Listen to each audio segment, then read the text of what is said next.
Não podemos simplesmente confiar na intuição ou no instinto quando formos decidir o que realmente aconteceu ou quem realmente existiu, já que isso simplesmente apoia-se em suposições não examinadas e em impressões e instintos que muitas vezes não são guias confiáveis para a verdade. Precisamos de tornar explícito o porquê de acreditarmos naquilo que fazemos e não noutra coisa. Se for realisticamente possível que Jesus não existisse, então já não é possível argumentar que sabemos que ele existiu. Só podemos argumentar que ele pode ter existido ou provavelmente existiu. Este não seria um resultado incomum no campo da história, mas neste assunto específico representa uma ameaça para a religião tradicional, uma ameaça reconhecida pelos apologistas cristãos que irão desconsiderar os fatos. Richard Carrier defende que Jesus foi criado como um ser celestial e que só depois foi historicizado por autores cristãos. Porque ter um fundador histórico representado em documentos controlados foi uma vantagem significativa, esta seita historicizante gradualmente ganhou influência política e superioridade social, declarando-se ortodoxa, enquanto condenava todas as outras como hereges, e preservando apenas textos que concordavam com a sua visão, e forjando e alterando inúmeros textos de apoio. Como resultado, quase todas as evidências das seitas cristãs originais e do que elas acreditavam foi perdido ou adulterado. Até mesmo evidências do que aconteceu durante a segunda metade do primeiro século para a transição do cristianismo de Paulo à ortodoxia do século II está completamente perdida e agora quase totalmente inacessível para nós. Olá pessoal, nesse vídeo nós vamos estudar um acadêmico que defende que Jesus provavelmente não existiu. Eu vou ler trechos e fazer alguns comentários do livro On the Historicity of Jesus, Why We Might Have Reason to Doubt, do Richard Carrier, com uma edição de vídeo ilustrada, documental, do jeito que vocês gostam. Então fique até o final e no fim deixe um comentário sobre a sua posição, se você acredita que Jesus existiu ou se alguns desses pontos que a gente vai discutir te convencem a suspeitar mais a fundo.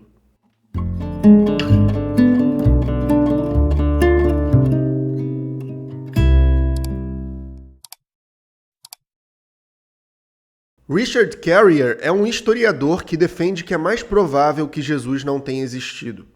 Ele se compromete com o miticismo, uma corrente de diferentes posições que afirmam que Jesus não foi um indivíduo histórico, apenas uma criação mítica. Há diferentes miticistas com visões muito distintas. Entre eles, alguns nomes que se destacam são Earl Doherty, Thomas Thompson e Thomas Brody. O Richard Carrier é um acadêmico contemporâneo investigando o tema. No canal do meu amigo Antônio Miranda, há inclusive uma entrevista com o próprio Carrier, que vale a pena conferir. Eu vou deixar o link aqui na descrição para você acessar. Assim, como o miticismo é tão amplo, a posição defendida, por exemplo, pelo próprio Antônio, de que Jesus é um mito romano, não é a mesma posição defendida pelo Carrier, mas um ramo diferente do miticismo. Richard Carrier defende que Jesus foi criado como um ser celestial e que só depois foi historicizado por autores cristãos, especialmente nos evangelhos. Mais especificamente, na visão de Carrier, as primeiras comunidades cristãs, como a de Paulo, criam num Jesus celestial que realizou sua missão de salvação em um plano espiritual, não na terra. Os evangelhos são obras de ficção alegórica, influenciadas por tradições judaicas e helenísticas, e não biografias históricas. Esses textos teriam, segundo ele, criado uma narrativa em que esse ser celestial viveu na Terra como um homem real. E aqui a gente toca num ponto interessante de divergência entre o Carrier e o Bart Ehrman, que é um autor que eu já venho estudando há mais tempo, que eu trouxe aqui para o canal diversas vezes, que eu li partes de seu livro recentemente em diferentes vídeos, como Jesus se tornou Deus. E o Ehrman, ele não leva muito a sério o miticismo e essa ideia de que os evangelhos não contam como evidência, porque para o Ehrman são evidências históricas, são relatos históricos Não os milagres, nada disso, mas são relatos escritos não com a intenção de ser a Bíblia, por exemplo. São relatos daquele período que devem ser levados em consideração, escritos por pessoas reais daquele período. Já o Carrier vê de uma maneira diferente. Ele considera que, inclusive, o Ehrman comete a falácia do espantalho quando se dirige aos miticistas. Então, pessoal, vamos fazer uma recapitulação. Caso você não saiba, quais são as fontes históricas utilizadas como evidência para quem defende a historicidade de Jesus, como Bart Ehrman? Bom, primeiro os evangelhos. Sim, os evangelhos vieram a fazer parte da Bíblia, mas conforme gosta de dizer o Bart Ehrman, eles não foram escritos com essa intenção. Eles são documentos de um tempo histórico, escrito por pessoas históricas, e há muito mais evangelhos do que aqueles que foram parar na Bíblia. Há muitos daqueles que foram condenados como heréticos, suprimidos, e você encontra muito disso vindo à tona ao longo do tempo, né? Como, por exemplo, os evangelhos gnósticos que apareceram na biblioteca do Nag Hammadi no Egito, na década de 40 do século XX, entre outros. E Ehrman trata eles como documentos históricos. Não importa se a pessoa que escreveu tinha interesse no cristianismo ou não tinha, né? Tinha interesse no assunto ou não tinha, ou qual o nível de interesse da pessoa. Há também, é claro, as cartas de Paulo. Algumas são dúbias, né? São dúbias, são cartas que levantam muitos debates sobre a sua autenticidade. Há também Tácito e Flávio Josefo, escritores que acreditam terem olhado de um ponto de vista mais objetivo, mas, por outro lado, há também quem argumente que são interpolações, no caso de Flávio Josefo, o testemunho flaviano, sobretudo.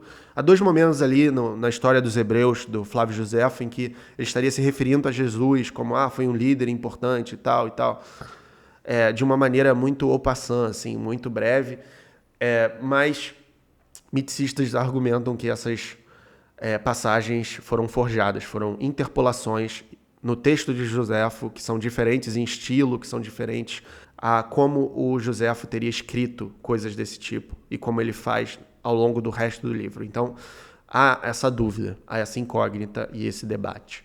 E há também a coerência contextual, a pregação de Jesus sobre o reino de Deus, a crítica aos fariseus e às autoridades do templo, o uso de parábolas, tudo isso se encaixa bem no contexto do judaísmo do Segundo Templo.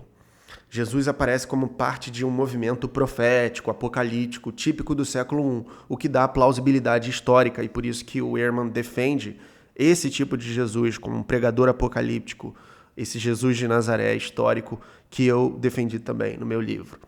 E tem a questão das tradições múltiplas e independentes, que eram de comunidades que não tinham contato entre si e que ainda assim falam sobre o mesmo evento. Então seria, para o Ehrman, muito improvável que isso acontecesse e dissessem mais ou menos a mesma coisa. Alguns ditos e feitos de Jesus aparecem nessas múltiplas fontes independentes, como Paulo, Marcos, a fonte Q, João.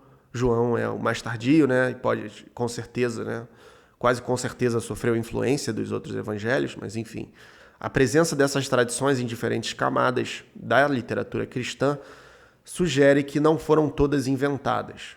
Então, o que muitos historicistas vão argumentar é que, claro, as lendas, os milagres, né, a ressurreição, tudo isso é ficção, tudo isso é mito, mas que há uma camada de historicidade por trás, por baixo desse embelezamento lendário que você encontra nos evangelhos sinóticos. E, claro, em João. E por trás de todo esse pano de elaboração teológica há uma pequena raiz histórica de onde tudo isso partiu, que foi a existência desse Jesus de Nazaré, pregador, judeu. Aqui, nesse vídeo, nós vamos ler trechos traduzidos livremente por mim de apenas 2 capítulos do livro do Carrier. O capítulo 1, o problema, The Problem, e a conclusão. Lembrando que o livro é enorme e se você quiser se inteirar desse debate e dos seus diferentes autores contemporâneos, eu recomendo que você leia o próprio livro, assim como as referências que o Carrier aponta nele. Inclusive é um livro que aborda o tema com a probabilidade bayesiana. É um livro que simplesmente não daria para eu trazer num vídeo do YouTube na sua inteireza, a menos que fosse um vídeo de 10 horas, 20 horas, e que daria muito trabalho, seria muito dispendioso para editar. Então você tem que ler o livro a fundo. Aqui a gente está tendo só um gostinho, um pontapé inicial para você se aprofundar. Carrier afirma que não temos nada do que os críticos do cristianismo diziam no primeiro século. Sabemos que foram suprimidos e que quase tudo que sabemos sobre eles vem de seus críticos da igreja, escrevendo contra heresias. Vamos começar a nossa leitura, portanto, com uma passagem da página 4. Aqui vai. Não há consenso identificável sobre quem ou o que Jesus foi, ou quando ou por que ele adquiriu a alcunha de Cristo. Enquanto todos estes estudiosos debatem, ou até mesmo ignoram uns aos outros em tudo isso, por mais de 100 anos, alguns estudiosos, e não apenas excêntricos, argumentaram que não havia Jesus Cristo em qualquer sentido real.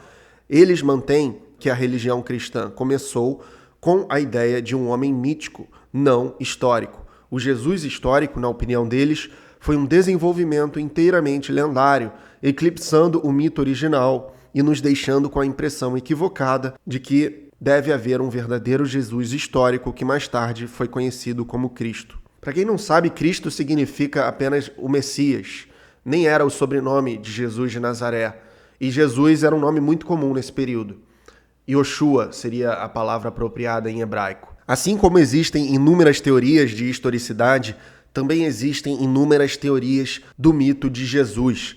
Na verdade, tal como acontece com o historicismo, existem quase tantas teorias sobre os mitos de Jesus quanto especialistas para as pronunciar. E a gama destas teorias é verdadeiramente maravilhosa, desde as mais ridículas, como a maior parte do Novo Testamento é uma farsa perpetrada pela elite senatorial romana, até as menos ridículas, como as histórias originais de Jesus eram uma metáfora política inteligente contra a elite dominante. E também as no mínimo do ridículo, que explorarei aqui, que os primeiros cristãos pregavam um ser chamado de Jesus Cristo, mais tarde essa figura divina foi ficcionalmente colocada em um cenário histórico, assim como outros deuses, e o conceito original eventualmente esquecido, rejeitado ou suprimido. Acho que a maioria dos estudiosos, uma vez informada dos fatos subjacentes, concordaria que apenas este último tem qualquer plausibilidade, se houver alguma plausibilidade. Quanto mais complexa uma teoria tiver de ser, menos será a probabilidade de ela ser verdadeira. Portanto, assumirei por conveniência que a teoria mais plausível é a única teoria plausível, e tentarei explicá-la e apresentá-la da forma mais simples possível, sem elaborações desnecessárias. Pois se mesmo essa teoria não puder ser demonstrada como mais crível do que a historicidade, é pouco provável que qualquer outra teoria tenha sucesso onde esta falhou. Miticismo contra historicismo. Embora muitos miticistas possam parecer tão loucos quanto as suas teorias, a proposta do Jesus mítico em si não é uma loucura. Um notório exemplo é o rei Arthur. Como Jesus, muitas narrativas históricas detalhadas e fatos biográficos sobre este grande rei estão registrados, juntamente com uma crença generalizada de que, tal como Jesus, ele um dia retornará. No entanto, após considerável investigação, parece quase certo que tal homem nunca existiu. Michael Wood fornece um bom levantamento de como mitos como esse surgem e por quê, e como a lenda de Arthur incorpora histórias antigas e elementos de várias culturas e épocas e pessoas, ambas reais e fictícias, que foram todos cooptados e incorporados na história, incluindo elementos das tradições britânica, escocesa, galesa e francesa, e de religiões pagãs, cristãs e celtas. O rei Arthur foi essencialmente criado pela montagem de peças de numerosos fatos e mitos, em um novo mito unificado e unificador que teve grande ressonância cultural, persistindo até hoje. Esse mito tornou-se essencialmente historicizado por uma aplicação em toda a cultura de uma falácia afetiva. Quanto mais poderosamente uma história afeta um povo, emocional e moralmente, mais se acredita que seja real. Eventualmente, a verdade daquilo que a história simbolizava foi confundida com a verdade da própria história. A gente observa essa falácia afetiva no dia a dia.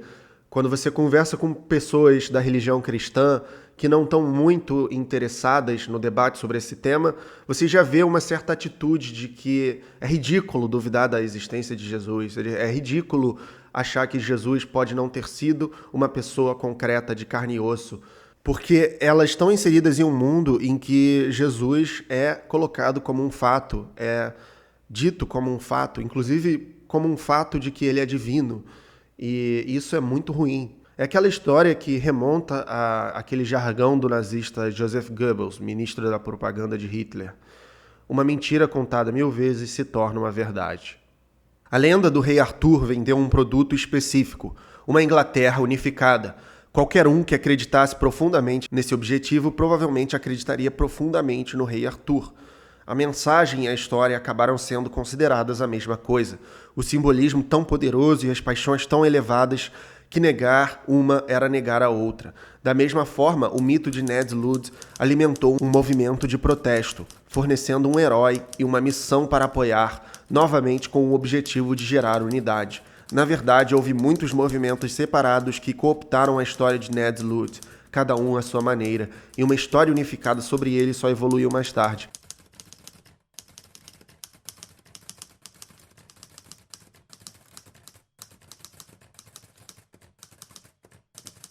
O que Carrier defende é que o mesmo pode ter acontecido com Jesus. E a gente vê esse padrão de um interesse muito grande do nível afetivo, emocional das pessoas, de defender a causa cristã, os valores cristãos. E isso acaba se confundindo, se conflacionando com a ideia de uma historicidade de Jesus. Para uma coisa ser verdadeira, parece que a outra também precisa ser, mesmo que as pessoas presumam isso intuitivamente. E esse é um problema muito real que o Carrier está diagnosticando aqui no livro. O mesmo poderia ser afirmado em relação ao cristianismo, com diferentes movimentos cooptando a história de Jesus para promover seus próprios ideais e uma igreja unificada surgindo apenas mais tarde. O objetivo seria sempre o mesmo: promover a unidade dentro do movimento e esperava-se da sociedade, promovendo um mito popular. E muitas vezes o sucesso nisso dependia de vender o mito como verdadeiro, tal como aconteceu com o rei Arthur ou com Ned Ludd.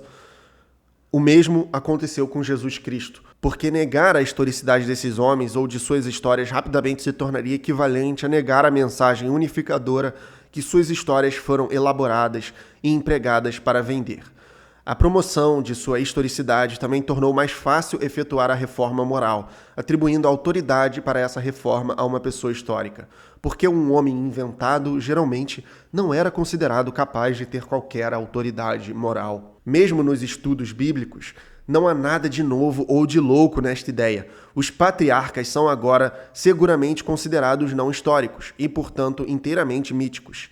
Isto não é mais considerado radical ou marginal, mas é na verdade a visão dominante, mais difundida entre os estudiosos. Assim, Moisés é agora considerado fictício, mas como Jesus, ele realizou milagres, teve uma família inteira e um grande número de seguidores, fez discursos, viajou e ditou leis. Nenhum historiador mainstream de hoje acredita que o livro do Deuteronômio foi escrito no mesmo século que Moisés, muito menos por Moisés, ou que preserva qualquer coisa que Moisés realmente disse ou fez, mas pretende fazê-lo de forma extraordinária e com detalhes notáveis. Nenhum verdadeiro historiador hoje aceitaria como válido um argumento como Moisés tinha que ter existido porque tantos ditos e ensinamentos foram atribuídos a ele. E, no entanto, se este argumento for inválido para Moisés, é inválido para Jesus.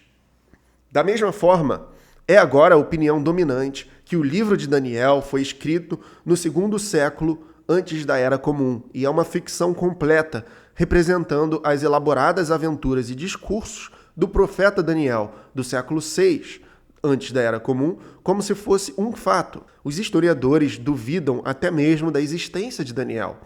Mas mesmo que ele existisse, os historiadores tem certeza de que o livro de Daniel não contém nada que ele tenha autenticamente dito ou feito. Pelo contrário, este Daniel e tudo que ele deveria ter dito e feito foi inventado para criar uma autoridade histórica para uma nova visão da sociedade, para inspirar uma nova unidade e uma nova ordem moral contra o governo imoral de dominar os estrangeiros. Os historicistas defendem dezenas de teorias contraditórias do Jesus histórico. E ainda assim, todas são aceitas como plausíveis pela academia convencional, embora tal aceitação deva ser um escândalo. Um campo que gera dezenas de conclusões contraditórias sobre o mesmo assunto está claramente desprovido de qualquer método confiável.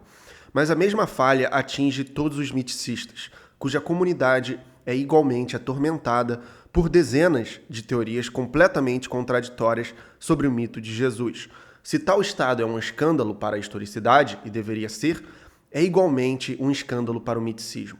A certeza apaixonada com que todo historicista e os miticistas defendem que sua própria teoria da evidência é muito desproporcional ao que a evidência poderia alguma vez apoiar. A primeira conclusão com que isso deve impressionar você é que, mesmo que você esteja convencido, talvez por este mesmo livro, de que Jesus provavelmente não existiu, você não deveria, então, simplesmente confiar que quaisquer alegações adicionais que apoiem essa conclusão são verdadeiras ou sólidas. Há muitos estudos ruins sobre esse assunto que avançam reivindicações que estão tudo menos estabelecidas, com muito mais confiança do que a garantida, ou baseiam-se em suposições que estão tudo menos estabelecidas, ou em fatos que simplesmente não são verdade. É interessante que ele reconhece isso, né? Na verdade, é fundamental que ele reconheça isso e que ele transpareça essa honestidade intelectual para o leitor, porque, de fato, na academia convencional, a posição que ele defende é bastante minoritária, mas que, não obstante, tem ganhado destaque nos últimos anos. Se for realisticamente possível que Jesus não existisse, então já não é possível argumentar que sabemos que ele existiu. Só podemos argumentar que ele pode ter existido ou provavelmente existiu. Este não seria um resultado incomum no campo da história, mas neste assunto específico representa uma ameaça para a religião tradicional, uma ameaça reconhecida pelos apologistas cristãos que irão desconsiderar os fatos e a lógica ao se oporem a ela se necessário. Esta ameaça à religião também é reconhecida por muitos miticistas que, de fato, têm uma agenda contra o cristianismo, alguns talvez recorosos, embora a maioria simplesmente por ir contra os apologistas que eles consideram ter mentido para eles e manipulado as evidências em defesa de algo completamente insustentável nas teorias da historicidade. Teorias ruins existem dos dois lados, e as pessoas, quando vêm para esse debate, geralmente já vêm com uma carga de interesse emocional muito grande. Às vezes o mundo da pessoa depende da existência de Jesus.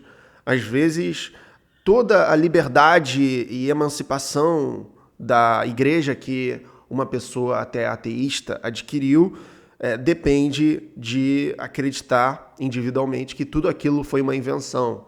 E a existência de um Jesus histórico pode significar uma ameaça para essa pessoa. Então, a gente tem que sempre afastar, isso é claro, né? Isso é óbvio, a gente tem que afastar todo tipo de interesse emocional, viés, para observar as evidências e analisá-las. E parece ser o que o Carrier faz, e a conclusão que ele tira, e a gente vai para ela, é que Jesus provavelmente não existiu, mas foi criado como um ser celestial e que depois foi historicizado por cristãos ao longo do tempo. Então, vamos para a conclusão do livro. Se você quiser que eu leia em detalhes o capítulo 3 ou outro dos capítulos em que ele apresenta contundentemente as suas principais evidências em detalhes, o que daria muito trabalho para incluir tudo junto com esse vídeo, comenta aqui embaixo e já engaja esse vídeo para eu saber que vocês estão interessados em perseguir isso mais a fundo, para que eu traduza livremente para o português esses outros capítulos e que vocês possam ter acesso a essa informação. Comenta aí, engaja o vídeo, deixa o seu like, deixa um comentário simples, porque isso é muito importante para o vídeo alcançar um público maior. E também para eu saber que vocês estão interessados nesse assunto específico. Vamos lá. Conclusão. Em resumo, antes da década de 20, o Jesus, que os cristãos mais tarde adorariam, era conhecido por alguns judeus como um ser celestial, o agente da criação de Deus. Em algum momento entre os anos 20 e 40, ele está falando do primeiro século, tá? Uma pequena seita marginal de judeus, provavelmente na época liderados por um homem chamado, ou posteriormente renomeado, Cefas, passou a acreditar que esta figura de Jesus havia passado por um processo salvífico de encarnação, morte e ressurreição no espaço exterior, negando assim o papel de culto do Templo de Jerusalém, libertando-os dele política, espiritual e fisicamente, o que era uma coisa muito conveniente de conceber na época. Eles também passaram a acreditar que, através desse ato, sua salvação foi garantida através da derrota da demoníaca ordem mundial, desde que compartilhassem desse sacrifício metafisicamente através do batismo e do ritual de comunhão, um conceito já adotado por muitos cultos da época. Essa seita, como muitas outras do mesmo período, foi procurando mensagens ocultas de Deus no Antigo Testamento para aprender como e quando Deus resolveria seus problemas atuais. E também, como muitos judeus, esta seita estava sob influências sincréticas de diversas seitas judaicas e dos mais populares e culturalmente difundidos aspectos da religião e filosofia greco-romana. Os membros também eram altamente propensos a ter ou alegar ter visões, o que hoje chamaríamos de sonhos ou alucinações. E com uma combinação de tais visões e sua busca por reinterpretações criativas das escrituras, que falavam dos seus problemas atuais, eles se convenceram de que o auto-sacrifício celestial ocorreu e fazia parte do plano de Deus e agora havia sido revelado do céu a um grupo seleto. Não podemos saber agora se a ideia foi descoberta primeiro nas escrituras, inspirando visões para corroborar ou elaborá-la, ou se foi alcançada criativamente. Primeiro em visões, inspirando os apóstolos a então encontrar corroboração e elaboração nas escrituras.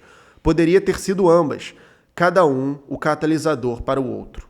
Este culto começou como uma seita judaica observadora da Torá, que abandonou a sua dependência do culto levítico do templo e provavelmente esteve pregando o iminente fim do mundo, de acordo com as escrituras, sinais e revelações do Jesus celestial. Nos anos 30 ou 40, um inimigo ativo do culto chamado Paulo teve ou afirmou ter sua própria revelação deste Jesus e tornou-se um apóstolo, disseminando em vez de atacar a fé. Nos próximos 20 anos ele converte muitos, prega amplamente e escreve um conjunto de cartas. A seita original, dirigida por Cefas, se fragmentou. Existem muitos cismas na igreja e surgem muitas versões alternativas do evangelho original, incluindo a versão inaugurada por Paulo, que abrandou a observância da Torá e buscou mais avidamente a conversão dos pagãos, buscando unificar judeus e gentios em uma mesma comunidade. Ele escreve na Common Community, uma comunidade comum ficaria muito redundante, né? Podia ter usado outra palavra, mas enfim. Entre as décadas de 30 e 70, algumas congregações cristãs gradualmente mitificaram a história de seu Senhor Jesus Celestial, assim como outros cultos de mistério para seus deuses, eventualmente representando-os retórica e simbolicamente em narrativas abertamente históricas, durante as quais muito da verdade esotérica do assunto é reservada em segredo para níveis superiores de iniciação. Bem no meio deste processo, os judeus. A guerra de 66 a 70 destruiu a igreja original em Jerusalém, não nos deixando nenhuma evidência de que algum dos apóstolos originais teria vivido além dela. Antes disso, perseguições das autoridades judaicas e fomes em todo o império, e se realmente aconteceu a perseguição neroniana de 64, que devastaria a igreja em Roma, exacerbaram ainda mais o efeito, que foi deixar uma era sombria de 30 anos na história da igreja, dos anos 60 aos 90, uma geração inteira da qual não temos ideia do que aconteceu ou quem estava no comando. Na verdade, esta era das trevas eclesiais provavelmente abrange 50 anos, dos anos 60 aos anos 110, se Clemente foi escrito nos anos 60 e não nos anos 90.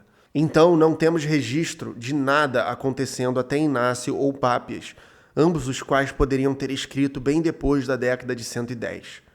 Foi durante esta era das trevas que os evangelhos canônicos provavelmente surgiram, sendo escritos por pessoas desconhecidas, e pelo menos um cristão. A seita começou a acreditar que os mitos que continham eram reais, e assim começou a acreditar, ou por conveniência a afirmar, que Jesus era uma pessoa real, e então pregou e embelezou esta visão. Porque ter um fundador histórico representado em documentos controlados foi uma vantagem significativa, esta seita historicizante gradualmente ganhou influência política e superioridade social, declarando-se ortodoxa, enquanto condenava todas as outras como hereges, e preservando apenas textos que concordavam com a sua visão, e forjando e alterando inúmeros textos de apoio. Como resultado, quase todas as evidências das seitas cristãs originais e do que elas acreditavam foi perdido ou adulterado. Até mesmo evidências do que aconteceu durante a segunda metade do primeiro século para a transição do cristianismo de Paulo à ortodoxia do século II está completamente perdida e agora quase totalmente inacessível para nós. Nenhum elemento da teoria que acabei de delinear é ad hoc. As cartas de Paulo corroboram a hipótese de que o cristianismo começou com visões reais ou reivindicadas e novas interpretações das escrituras. E esta não é uma proposta marginal, mas na verdade é uma opinião compartilhada por muitos especialistas. Postular uma coisa ad hoc é como você colocar algo que você precisa para continuar sua argumentação sem que você prove isso ou demonstre isso, a título de continuar fazendo a argumentação. Mas o que ele está dizendo aqui é que ele está se baseando em coisas que, na verdade, já foram demonstradas por estudiosos da área. Então, segundo ele, é uma visão dominante na área que as cartas de Paulo dão testemunho de que o cristianismo teria começado com alucinações e visões e que isso não é ad hoc. A ideia de um Salvador celestial é corroborada por documentos como a Ascensão de Isaías e tem precedentes em teologias como a contínua morte e ressurreição de Osíris, e é encontrado até mesmo nos manuscritos do Mar Morto. Colocar homens-deuses em contextos históricos era comum na antiguidade. Que os textos antigos poderiam ter conteúdo simbólico e alegórico está estabelecido em estudos clássicos e religiosos, tem amplo apoio na sociologia da religião e era uma prática comum em antigos cultos de mistério e no judaísmo. Não podemos simplesmente confiar na intuição ou no instinto quando formos decidir o que realmente aconteceu ou quem realmente existiu, já que isso simplesmente apoia-se em suposições não examinadas e em impressões e instintos que muitas vezes não são guias confiáveis para a verdade. Precisamos de tornar explícito o porquê de acreditarmos naquilo que fazemos e não noutra coisa. E precisamos disso tanto na história como em qualquer outro campo. E pelo método que utilizei aqui, confirmei que nossas intuições no estudo de Jesus estão erradas. Ele não existiu. Eu apresentei o meu caso. A todos os estudiosos objetivos e qualificados, apelo a todos vocês como comunidade. A bola está agora do seu lado. E é assim que ele termina o livro. Essa é a última sentença. Eu acabei de ler o último parágrafo do livro. Como eu falei, se você quiser que eu faça um vídeo assim como esse sobre o capítulo 3 e os outros capítulos que ele vai apresentar em mais detalhes o caso do miticismo dele, comenta aqui, deixando sua opinião ou deixando um comentário simples para engajar o vídeo, para alcançar mais gente e eu ver que esse assunto tem uma demanda muito grande no momento aqui nesse nosso nicho de estudos filosóficos e culturais e religiosos. Então, tem uma outra declaração dele que eu vou ler até aqui no original. Ó. Since both the houses are in a mess, both have a great deal of work to do. Admitting this is the first step towards progress. Então, uma vez que ambos os lados, tanto os historicistas como os miticistas, estão numa bagunça e na mess, ambos têm muito trabalho para fazer. Esse trabalho realmente precisa ser feito em vez de simplesmente afirmar que ele já foi feito ou fingir que ele já foi feito. Esse é o primeiro passo em direção ao progresso, segundo Richard Carrier. Eu espero que você tenha gostado. Comente aí sua opinião e, caso você esteja interessado em conhecer também o lado do historicista Bart Ehrman, você pode assistir como contraponto o meu vídeo que vai aparecer aqui na tela final, que é justamente um vídeo assim como esse, com uma edição como essa, lendo o livro Como Jesus se Tornou Deus, de Bart Ehrman. E eu também falo muito sobre a visão do Ehrman, que influenciou a minha própria visão, que defende a existência histórica de um Jesus pregador apocalíptico no contexto judaico do Império Romano do século I, mas que não era divino e que nem se afirmava ser Deus. Você pode conhecer mais sobre isso no meu livro Por que Não Creio? Ateísmo Justificado, ok? Esse livro, quando eu falo de cristianismo, eu abordo esse lado mais histórico, eu estou me apoiando muito no Bart Ehrman e em outras fontes historicistas. As fontes miticistas eu estou estudando mais por agora e eu não tenho tanta base assim para falar sobre elas. E por isso você não vai encontrar esse tipo de coisa aqui dentro. Mas você vai encontrar bastante fundamento do lado historicista, assim como, claro, os capítulos mais filosóficos, os capítulos que abordam outra dimensão nos debates sobre a religião. Ok? Então, se você tem interesse no meu livro, Por que Não Creio? Ateísmo Justificado, o link para comprar está aqui embaixo, pelo site da editora Dialética. E se você quiser um exemplar autografado, já manda uma mensagem direto para mim no Instagram, Mate Benítez, ou no meu e-mail, ok? Eu espero que você tenha aproveitado, desejo bons estudos e continue curioso, pois a verdade começa na dúvida.